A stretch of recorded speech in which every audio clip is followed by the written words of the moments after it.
여러분 안녕하세요. 여러분의 투자 아이디어 찾아드리는 시간 빅머니의 박민영입니다. 자, 오늘은 좀 더 특별한 게스트 한 분을 초청했습니다. 스타인베스트먼트 윤동식 대표 자리하셨네요. 어서 오세요. 네, 안녕하세요.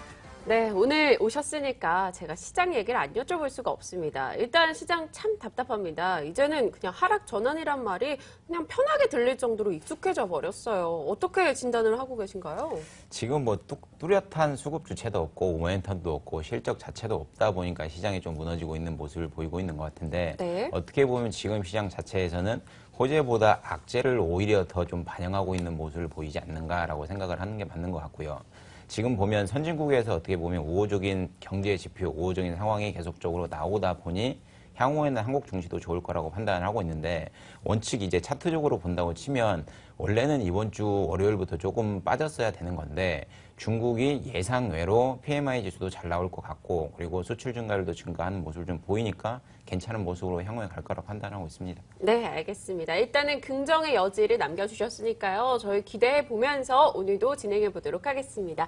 자, 시장에서는 어떤 종목들이 화두거리가 되고 있는지 화면을 통해서 핫 이슈 종목들 만나보겠습니다. 네, 하나케미칼 보이고 있네요. 신성장 동력을 마련해야 한다라는 이야기 요즘 많이 들리는 종목 오늘 하락입니다. 어제 1조 5천억 원의 수주 소식이 있었던 삼성중공업 어제는 3% 정도 올라서더니 오늘은 조정 나오고 있고요. 삼성전자 역시 기관 매도 압박을 받고 있는 상황입니다. 기아차는 외국인 매도가 나오고 있죠. 오늘장 소폭 하락이고요. 반면 오늘장 유일하게 이 핫이슈 종목에선 상승이네요. 셀트리온이 오늘 올라서는 모습 눈에 띄고 있습니다. 자, 셀트리온부터 한번 살펴보겠습니다. 오늘 강한 상승세를 보여주고 있는데요. 외국인의 매수세가 지속되고 있는 모습입니다. 일단 바이오 산업 자체에 대해서요. 시장 자체가 좀 커져가고 있다라는 생각이 들거든요. 어떻습니까? 셀트리온도 그 수혜를 받아볼 수 있다고 보세요? 뭐 대표적으로 받아볼 수 있을 거라고 생각을 하고 있고요. 네.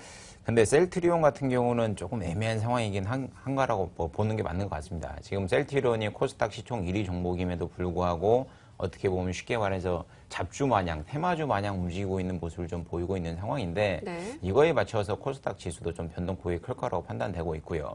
셀트리온 종목 자체가 성장주다, 뭐 기술주다, 뭐 미래가 뚜렷한 바이오주다 이렇게 판단하기보다는 서정진 대표 자체가 아예 그냥 매각을 하겠다 공표한 상황이고 그리고 정부에서도 검찰에서도 공매도 했다, 시세 조정했다, 선침해했다 이런 식으로 지금 제재를 가하고 있는 상황이니 어떻게 보면 조금 안정적인 투자 성향이 강하신 분들은 셀트리온을 올라가더라도 좀 투자를 안 하시는 게 더 좋다고 판단되고 있고요.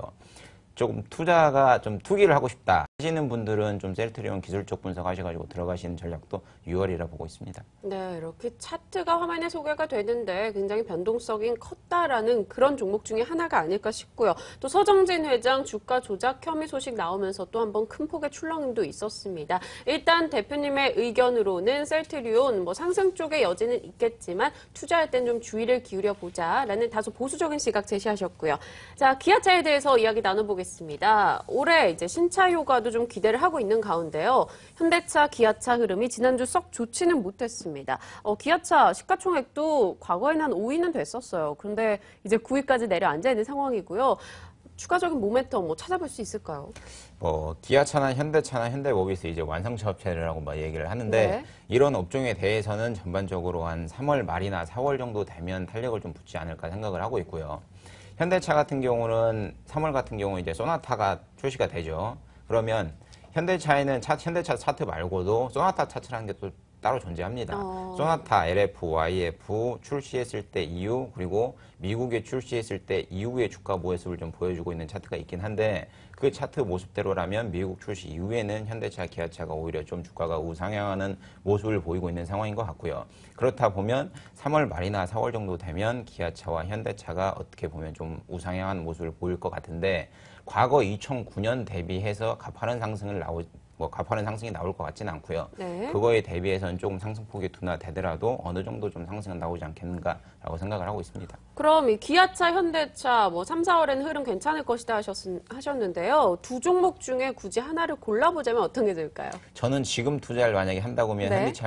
기아차를 투자하게 될 것 같고요. 네. 4월 정도에 투자를 한다고 하면 현대차를 투자를 하겠습니다. 시기별로요. 혹시 그 차이점 간단히 말씀해 주실 수 있나요? 뭐 수출 비중이 틀리고요. 국내 생산 비중도 틀고 그렇다 보니 환율적인 영향 자체도 틀리고 네. 아까 말씀드린 대로 신차 출시 효과 시기가 좀 틀리다 보니 그거에 맞춰가지고 투자하시는 게 좋을 것 같습니다. 이 현대차와 기아차 놓고 봤을 땐 기아차가 국내 비중이 더 크다고 들었는데 그것도 영향이 있을까요? 그렇죠. 이제 환율적인 측면 저희가 엔저 때문에 가장 많이 작년에 고생을 많이 했었는데 네. 엔저로 가장 많이 피해를 본 업종을 꼽으라면 누가 뭐래도 자동차가 맞아요. 답니다. 뭐 IT 같은 경우는 우리나라가 노키아랑 뭐 이런 쪽으로는 비교 자체가 안 되는 상황이기 때문에 네. 핸드폰 쪽으로는 매출이 많이 나오지만 결과적으로 보면 자동차 전 세계 MS 자체는 토요타, 미국, 일본 쪽이 훨씬 많다 보니까 뭐 그런 걸 좀 감안을 하더라도 어떻게 보면 조금 엔저로 인한 가장 큰 피해를 본 쪽은 자동차 업종이 아니겠는가. 그러면 엔화 강세로 돌아서고 신차 효과가 나타나면 기술적 반등 정도는 나오지 않겠는가 보고 있습니다. 네, 알겠습니다. 지금 당장 투자해 본다면 일단 기아차가 낫겠다. 그리고 봄 쪽으로 갈수록은 현대차가 더 매력도가 높다라고 언급해 주셨습니다.